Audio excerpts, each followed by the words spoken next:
La famille des amides. Alors, la formule générale d'une amide figure ici. Donc, c'est RC, double liaison O, N, R1 et R2. On reconnaît R qui correspond à une chaîne carbonée ou à un atome d'hydrogène. Ça, c'est possible. Vous pouvez avoir quelque chose d'assez simple. Et puis, R1 et R2, ça peut être des atomes d'hydrogène, donc très très simple, ou des groupes alkyles, c'est-à-dire des chaînes carbonées qui se poursuivent.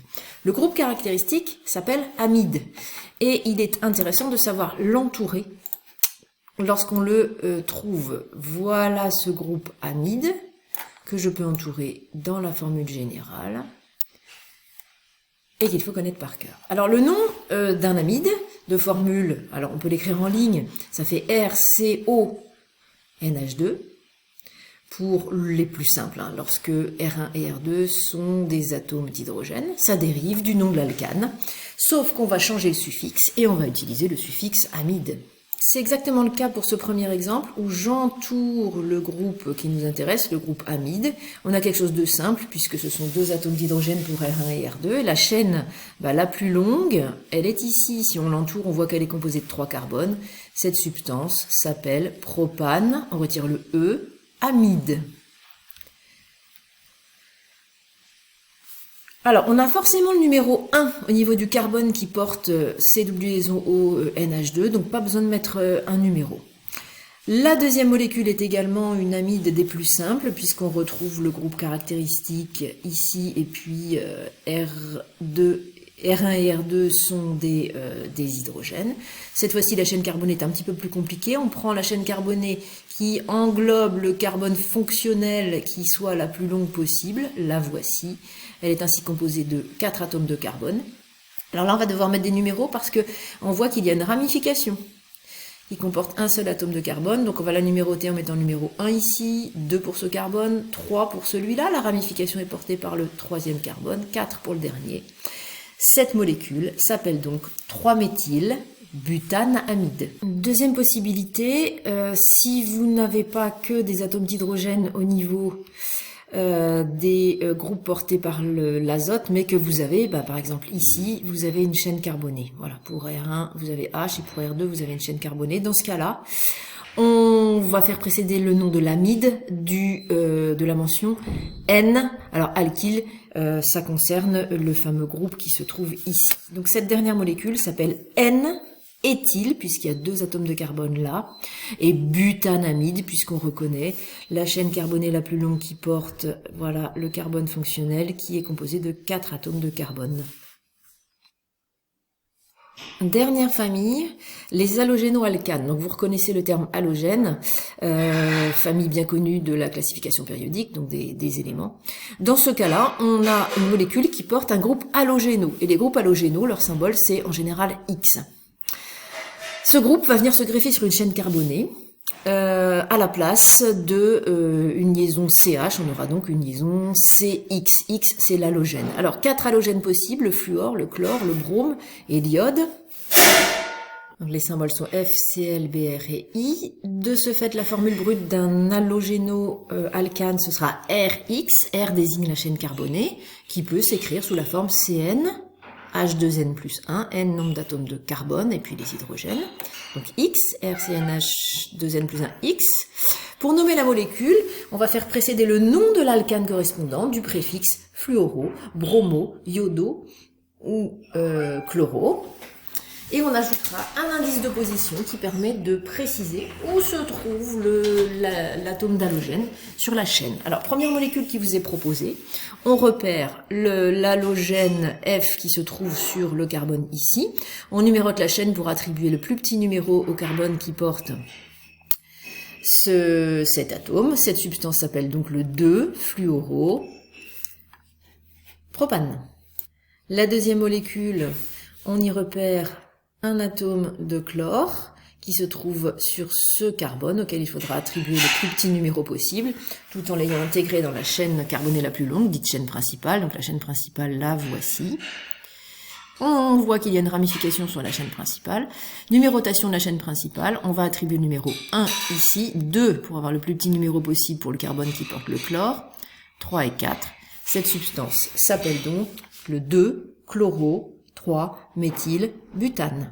Et enfin, cette molécule porte un atome d'iode qui se trouve sur ce carbone, qui sera le premier de la chaîne carbonée la plus longue principale, qui est composée elle-même de 6 atomes de carbone.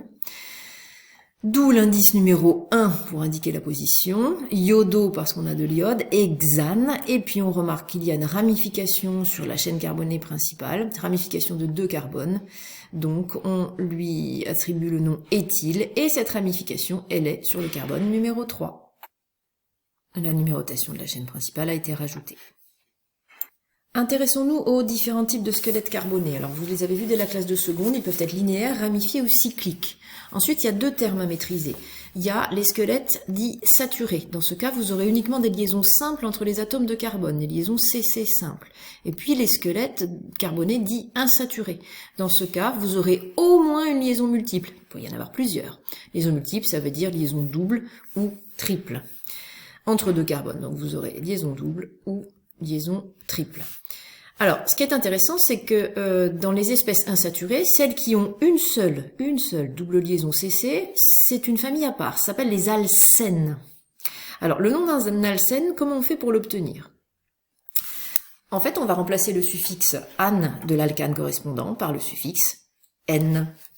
Il va falloir indiquer un numéro de position qui permet de dire où se trouve la fameuse double liaison CC dans la chaîne carbonée. Cet indice doit être le plus petit possible. Alors voici un exemple qui vous est donné avec une formule topologique. Vous voyez la double liaison CC qui se trouve ici, au niveau de la chaîne principale qui est représentée en bleu. On va la numéroter pour attribuer le plus petit numéro possible au carbone, au premier carbone qui porte cette double liaison. Ce carbone sera le numéro 1, celui-ci le numéro 2, 3, 4 et 5, donc le plus petit numéro qu'on va retenir, c'est le numéro 2, qui sera devant le suffixe N. On voit que cette molécule comporte 2 ramifications, une première ici, un CH3, et une autre ici. Donc ces 2 ramifications CH3 s'appelant méthyle. On voit qu'elles sont placées sur le carbone numéro 2, qui est ici, et sur le carbone numéro 3. Donc cette molécule s'appelle 2,3-diméthyle pente-2 N. L'isomérie de constitution. Alors qu'est-ce que c'est que des isomères? Ce sont des molécules qui ont la même formule brute, donc le même nombre d'atomes de chaque sorte, mais qui vont avoir un enchaînement différent au niveau des atomes. Cela a pour conséquence que les formules développées ou semi-développées ou encore topologiques vont être différentes pour les différents isomères d'une même formule brute. Point important, du fait de cet enchaînement différent, ils ont des propriétés physiques, donc température de fusion, solubilité, etc., chimiques, c'est-à-dire leur réactivité, ou encore biologiques, qui vont être différentes. Alors il y a 3 sortes d'isoméries à connaître. La première isomérie concerne les squelettes carbonés différents. Donc ça veut dire des chaînes différentes, c'est l'isomérie de chaînes.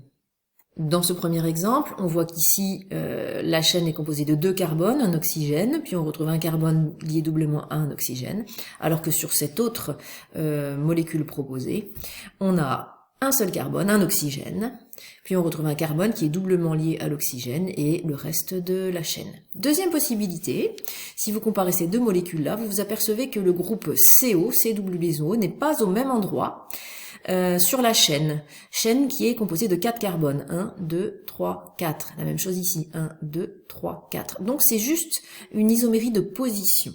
Sur ce troisième exemple, on voit cette fois-ci que sur cette molécule, on retrouve le groupe caractéristique COH des acides carboxyliques, alors que sur cette dernière, on retrouve le CO, et d'autre part, un oxygène qui est lié à des carbones. Donc là, on n'a pas les mêmes groupes caractéristiques, c'est une isomérie de fonction.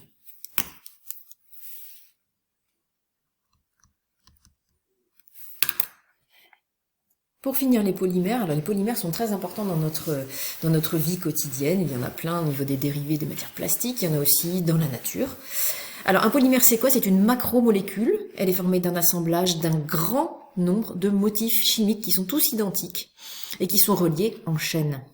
Le motif de base s'appelle un monomère. La formation d'une macromolécule dite polymère s'appelle une polymérisation et ça consiste en l'assemblage des monomères qui vont former le polymère. Il n'est pas du tout aisé d'aller représenter la macromolécule en entier, puisque en plus parfois c'est un nombre de motifs qui peut se chiffrer à des milliers.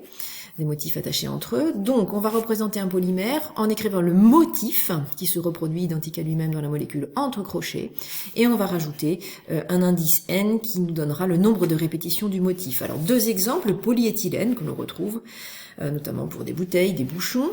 Le monomère s'appelle l'éthylène, donc c'est un alcène. Si vous prenez N molécules d'éthylène, CH2 double liaison CH2, et que vous réalisez la polymérisation, vous allez obtenir une très longue molécule avec un enchaînement de CH2. Donc vous apercevez que la double liaison a été rompue, on a uniquement des simples liaisons.